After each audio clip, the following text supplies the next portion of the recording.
நாடாளுமன்ற வளாகத்தில் தொடர்ந்து எம்பிக்கள் போராட்டத்தில் ஈடுபட்டு வருகிறார்கள். எதிர்க்கட்சித் தலைவர் ராகுல், பிரியங்கா உள்ளிட்டோரும் இந்த போராட்டத்தில் ஈடுபட்டிருக்கிறார்கள்.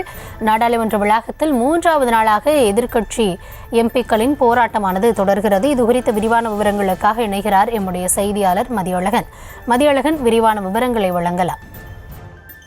நாடாளுமன்ற மழைக்கால கூட்டத்தொடர் தொடங்கி நடைபெற்று வரக்கூடிய நிலையில் பல்வேறு கோரிக்கைகளை வலியுறுத்தி இந்தியா கூட்டணி எம்பிக்கள் தொடர்ச்சியாக போராட்டத்தில் ஈடுபட்டு வருகிறார்கள். இந்த நிலையில் இன்றைய தினம் 3வது நாளாக அவர்கள் தங்களது போராட்டத்தை நாடாளுமன்ற நுழைவாயில் முன்பு போராட்டத்தை தொடர்ந்து வருகிறார்கள். இன்றைய தினம் அனைவரும் மத்திய அரசிற்கு அவர்களது எதிர்ப்பை தெரிவிக்கக்கூடிய வகையில் கருப்பு கோட் அணிந்து இந்த போராட்டத்தில் ஈடுபட்டு இருக்கிறார்கள். போராட்டத்தில் ராகுல் காந்தி, பிரியங்கா காந்தி மற்றும் திமுக உள்ளிட்ட பிரதான எதிர்க்கட்சிகளினுடைய உறுப்பினர்கள் அனைவருமே பங்கேற்று இருக்கிறார்கள்.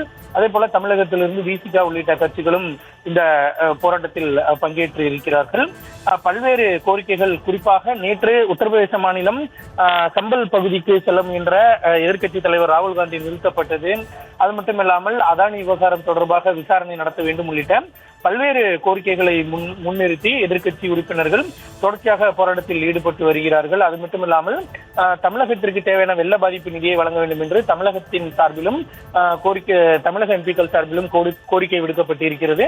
அது தொடர்பான உள்ளிட்ட பல்வேறு கோரிக்கைகளை முன்வைத்து இந்த போராட்டமானது நடைபெற்று வருகிறது.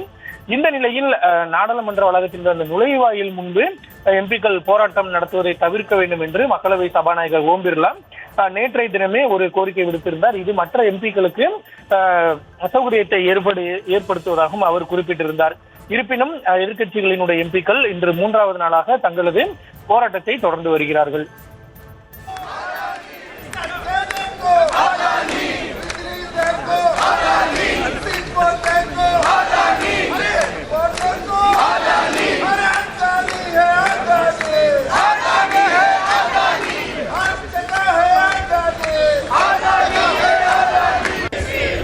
நாடாளுமன்றத்தில் நடைபெற்று வரக்கூடிய எதிர்க்கட்சி எம்பிக்களின் போராட்டம் குறித்தான உங்களுடைய தற்போதைய விவரங்களுக்கு நன்றி மதியழகன்.